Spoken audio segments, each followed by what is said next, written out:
Dan ini membingungkan.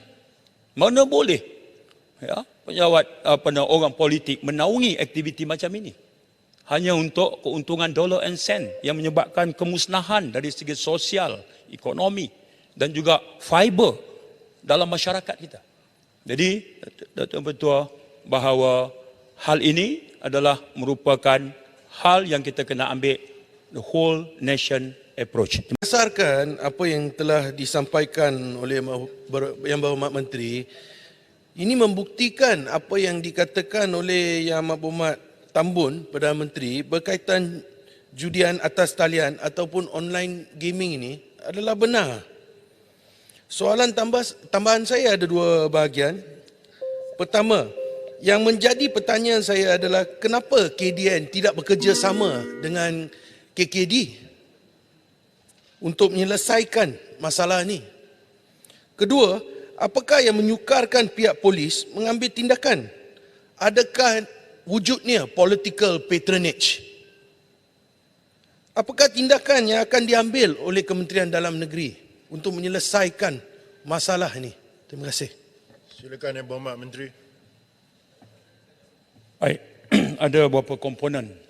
Saya bahagian pertama saya senang jawab sebab tadi pegawai polis dah brief saya dekat kafe tadi. Bahagian kedua ni saya kena ambil tanggungjawab untuk menjelaskan sedikit lagi. Dia ada dua bahagian di situ. Apakah ada kerjasama dan apakah langkah yang kita ambil? Ya, kita memang bekerjasama bukan saja dengan Kementerian Komunikasi Digital sebab mereka kawal Akta Komunikasi. Kita juga bekerjasama dengan Bank Negara sebab players ini dia mesti ada data berkait transaksi kewangan, payment method, transaction volume, source of funds, money laundering pattern. Semua ini dalam radar polis. Kita juga kena ada source identification. Data ni crucial untuk kita target enforcement terhadap tindakan kita buat. Website apa, aplikasi apa, operators apa. Baik. Apakah ada political patronage, naungan politik, Datuk Dipertua? Hal ini bukan hanya negara kita.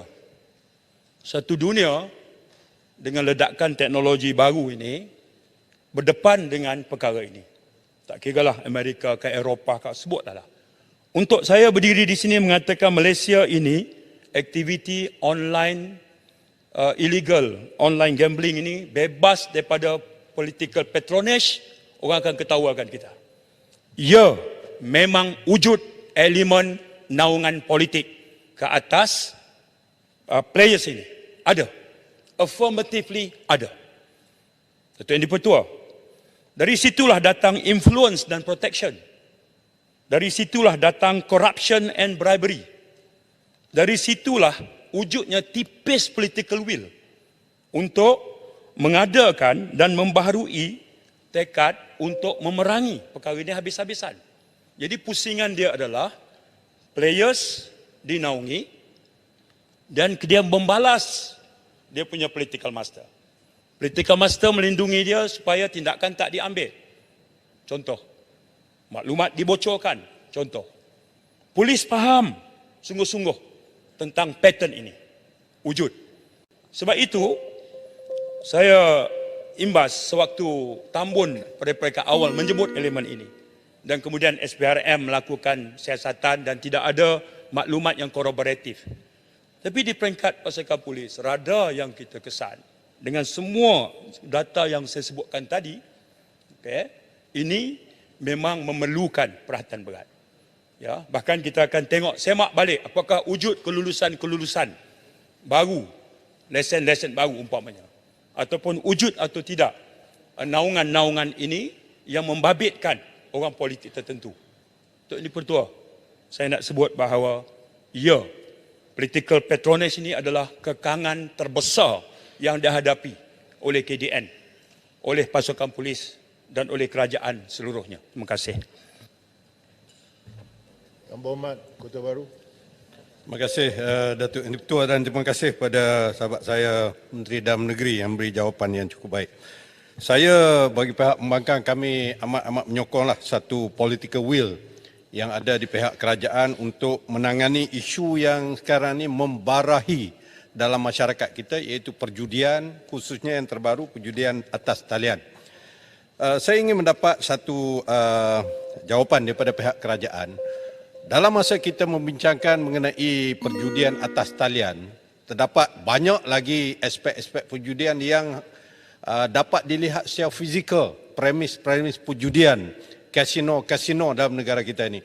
Apakah langkah yang ada pada kerajaan, iltizam kerajaan untuk kita cuba menangani, kalau tidak keseluruhannya pun sebahagian berperingkat-peringkat, supaya habit perjudian di kalangan rakyat kita ini dapat kita tangani secara yang munasabah, secara yang teratur, mengikut undang-undang yang ada di dalam negara kita. Terima kasih. Yang Berhormat Menteri. Speaker sikit boleh speaker? Speaker sikit. Gambling.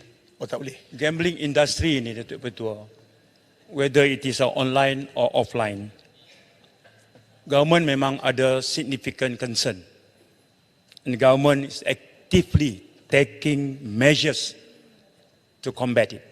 Dengan izin, memang kita memberikan keprihatinan yang tinggi, yang signifikan, dan memang kita secara aktif mengambil langkah untuk combat.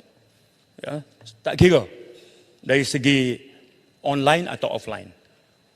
Tadi saya sebut dari segi perundangan, Akta 1953 itu 70 tahun kita kena ubah di sini. Akta itu yang Berhormat Ketua Baru tak masuk, online gambling tak masuk dalam tu sampai hari ini. Okey.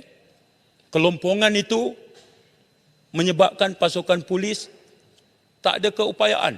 Bantras buat IP, hantar ke AG, naik ke mahkamah, nak cas bawa apa. Akhirnya denda cuma 50,000 di bawah akta kesalahan kecil. Dan itu tak padan, sedangkan industri ini multi-billions. Saya nak sebut begitu. Baik. Tekad politik government of the day tak perlu kita petikai. Yang Berhormat pernah ada dalam kerajaan, pernah pegang Menteri Undang-Undang. Okey, sahabat saya dari Bagan Serai, sahabat lama saya, pernah jadi Menteri Agama. Okey. Saya tak pernah petikai soal political will kita untuk tengok aktiviti tak boleh biar berleluasa. Kita kena gembeling tenaga kita sedaya mungkin. Ini bukan nak soal tuding apa-apa. Sebab itu saya sebut tadi, dalam konteks yang rakan saya Sungai Buloh tanya, apakah wujud political will, saya jawab secara afirmatif. Wujud. Dalam radar polis.